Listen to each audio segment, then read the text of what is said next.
Good afternoon. Today, at President Trump's direction, the United States Treasury has begun Operation Economic Outcast, an unprecedented campaign against the Islamic Republic of Iran and its enablers. In the Second World War, D-Day marked the historic beginning of a campaign with our allies to target and drive the enemy from its positions, including those in third countries. Today, in that same spirit, we are launching an economic onslaught against Iran's financial connections around the globe. Our objective is to sever every economic lifeline that sustains this tyrannical regime until Tehran stands alone. Iran's fanatics devote themselves to death to America and seek nuclear weapons to do just that. They have murdered and maimed more of our citizens and service members than any other terrorist regime on earth. And they have been at war against America, their neighbors in the Gulf, and much of the world for 47 years. President Trump has taken action that his predecessors have long deferred. And under his leadership, America is no longer managing the Iranian threat. We are ending it. Our great armed forces have laid the groundwork for achieving the President's objective of preventing Iran from ever obtaining nuclear weapons. They have shown America's resolve to finally end this threat. And the strength of America's economy under President Trump allows us to wage this sustained financial operation alongside the might of our military. Iran now faces a very clear choice with only two paths before them: complete global isolation and a subsistence economy, or a path back to normalcy with an opportunity to rejoin the global economy. Today, we are launching Operation Economic Outcast to foreclose every other option available to the Iranian regime. Treasury has mapped every node, every facilitator, and every network that Iran has used to smuggle oil and evade sanctions. Beginning today, the actions of Treasury and other agencies will tighten the noose and block every potential source of revenue that funds the IRGC and the evil Iranian regime. We are enforcing a zero-leakage approach. There will be no minimal breathing space for the regime to rebuild its capacity to inflict terror against America and the world. The final refuge of this regime is the mistaken conclusion of nations that still finance the Iranian threat in the hopes of evading it. It is no longer acceptable to operate in the gray spaces of this conflict. Countries cannot claim they are blind to enabling this activity. Iran's enablers purchase, transport its petroleum. They facilitate the flow of its finances through exchange houses and free trade zones. They welcome Iran's flights and maintain registries on its behalf. They turn a blind eye to seaborne fuel transfers and overland transits. They condone illicit use of their banks, all the while concealing the extent of their complicity. The President is making phone calls to world leaders with specific requests to cease their interactions with the regime. We are already seeing results. Over the weekend, comments from Iranian leadership clearly acknowledged the effect of this campaign, and nations that facilitate any interactions with the regime should quickly heed our message. Those who stand with the United States will reap the rewards of our partnership. Those who tether themselves to the Iranian regime should expect to share in the isolation of a withering regime. Teams from Treasury, State, and the U.S. military are now meeting with their global counterparts to tell them that the United States expects action. Every country has a defined timeline to shut down activities we have identified. If they do not take action, we will do so unilaterally through Treasury authorities. For example, every branch of Bank Melay must be shuttered and dark. And let me be clear, any entity that facilitates money laundering on behalf of Iran will be removed from the U.S. dollar system. The clock just started ticking. The new sectoral sanctions determinations issued today target 5 of Iran's most vital lifelines that it exploits in other countries: digital assets, technology, gold, aviation, and shipping. These measures broaden secondary sanctions risk for anyone foolish enough to continue conducting business with this regime, and will accelerate the speed with which we pursue them. As I speak, Treasury's Office of Foreign Assets Control is also sanctioning over 60 entities, individuals, and vessels around the world that enable the Iranian regime to procure illicit nuclear and missile technology, conduct cyber operations, and generate oil revenue. This is a sustained campaign to collapse every last option for Iran. Let there be no ambiguity as to the position of the United States. An economic engagement of any kind with this murderous regime will expose those responsible to the full reach of American power. For decades, this regime has drawn strength from a calculus that regards Iranian retaliation as certain and American enforcement as negotiable. Under President Trump, that era is over. To the ordinary soldiers supporting this regime, as more and more of your paychecks stop or are supposedly just delayed, ask whether your commanders are leading your country to triumph or to ruin. And recall that the Berlin Wall fell when ordinary soldiers decided not to shoot at their own people. And to those who enable Tehran, do not discount the cost of testing Washington's resolve. No nation should expect to enjoy the rewards of our system while helping those who seek to destroy it.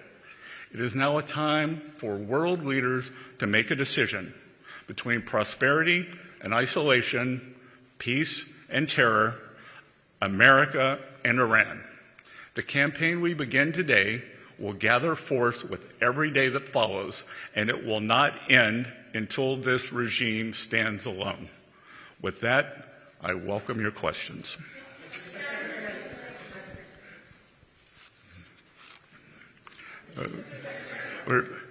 David from Reuters. Hi, thanks, Secretary. One of the most powerful tools you have at your disposal is the ability to impose secondary sanctions on banks and financial institutions that facilitate transactions for Iran. Chinese banks have often been talked about being targeted, but we don't see any of those institutions targeted here. Is that something that is coming in this campaign, or is the very delicate trade truce with China something that could prohibit you from going that far and taking that very big step? We want to make clear here today that no one is above the reach of U.S. sanctions, that if they facilitate transactions and are part of the ecosystem that turns Iranian oil into money, into repression, they will be targeted.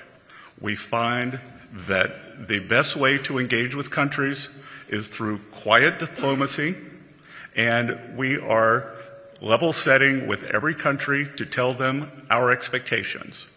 We know who they are, they know who they are, so when the hammer of U.S. Treasury actions falls upon them, they will have no one to blame but themselves. So, Richard from CBS. Thank you, sir. Thank you.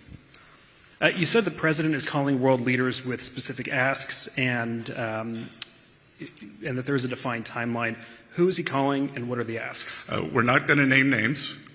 That we've already seen some results, and that I am confident the president, as you all know, is quite persuasive, and we are following his calls up with calls from visits and calls from the State Department and from the U.S. Treasury, expecting them or telling the leaders the countries, and the entities exactly what we expect and the timelines. And I would expect that very quickly, if they do not respond, then you will see the ramifications of their actions. Can you say how far the timelines are? Again, I'm not going to set timelines, but we do not have infinite patience here. Jennifer?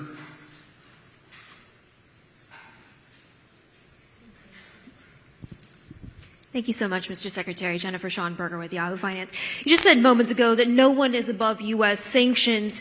What specific secondary sanctions or penalties is Treasury prepared to levy against Chinese banks and shipping firms if they do not comply? And then secondly, as you look to take these unprecedented sanctions, you've also said that as the Iran conflict fades and oil prices recede, that will help bring down long-term bond yields. In the meantime, you have mentioned your toolkit, and I'm curious if you are looking at reducing auction sizes for longer-term dated Treasury debt going forward, and what other actions you may consider from that toolkit. Yeah, well, why don't we work backwards? We issued the quarterly refunding announcement 2.5 weeks ago. We are going to continue with our regular program of auctions, so you will be hearing from us again at the beginning of next quarter. In terms of, as I said, every country, every entity should know that they should be prepared to face U.S. sanctions. And no one is above this. We are going to hold everyone accountable, and this is economic asphyxiation of this regime. And Jennifer, as I said, no one should test our resolve. So, Josh from New York Post.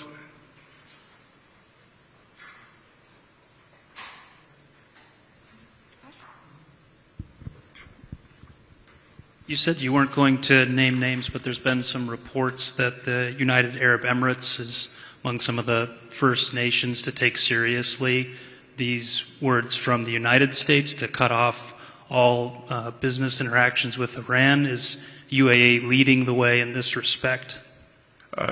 I would think that the actions that they took last week were not coincident, but likely causal. And I would expect that we would see a broad array of countries taking similar actions as we continue our engagement. The UAE have been very good partners and have taken the brunt of the Iranian attacks in the Gulf. And what have these countries gotten over the years from appeasing Iran? They were subject to violent attacks.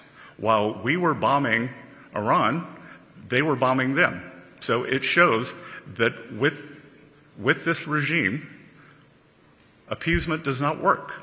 And on the other side, with this regime, trying to buy appeasement will no longer work in the eyes of the United States of America. And I want to emphasize that we are spreading out across the world as we speak, that you will see a wave of sanctions when you leave this meeting today, and you should expect that cadence to continue. And I would expect that you will see a major announcement of a financial institution being sanctioned by the end of this week. So, Samira from Sky.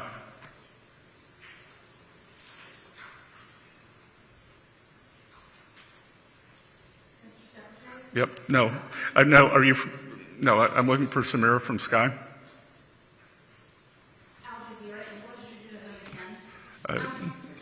No. Hi. Does the United States and President Trump still want Canada to become a state? He did say that they're getting all the benefits of being a state without being one. I think he would like Canada to come to the table and negotiate in good faith. They were offered quite a good deal last week. They chose to reject it. Unfortunately, Prime Minister Carney Carney rose to power on an anti-American, anti-Trump platform. I believe he was more than 20 points behind, and he seems to have gone back to his old playbook. And I think one has to ask oneself, is he trying to benefit himself, the Liberal Party, or the Canadian people? Because they were offered a very good job. So, yep, you.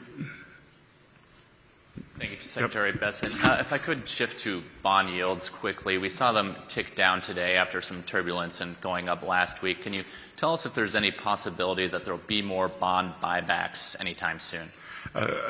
Again, we haven't bought a single bond yet. The next time we have an operation is September 9th. So we will see on September 9th. All right. One more. Let's see. You in the front. You described this as an economic D-Day, but D-Day wasn't a threat of an invasion, and the U.S. didn't give a timeline to Germany. So why not impose the sanctions today?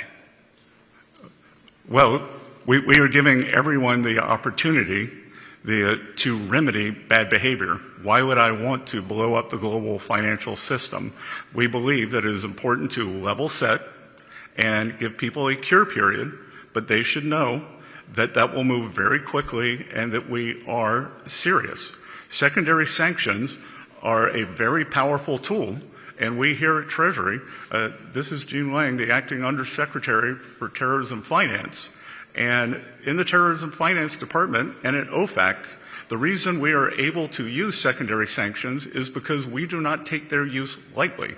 So we believe that a warning shot and a level set of expectations is appropriate. And if people do not want to meet our expectations, then we expect, and they should expect, that they will leave the dollar system. Okay? Thank you all.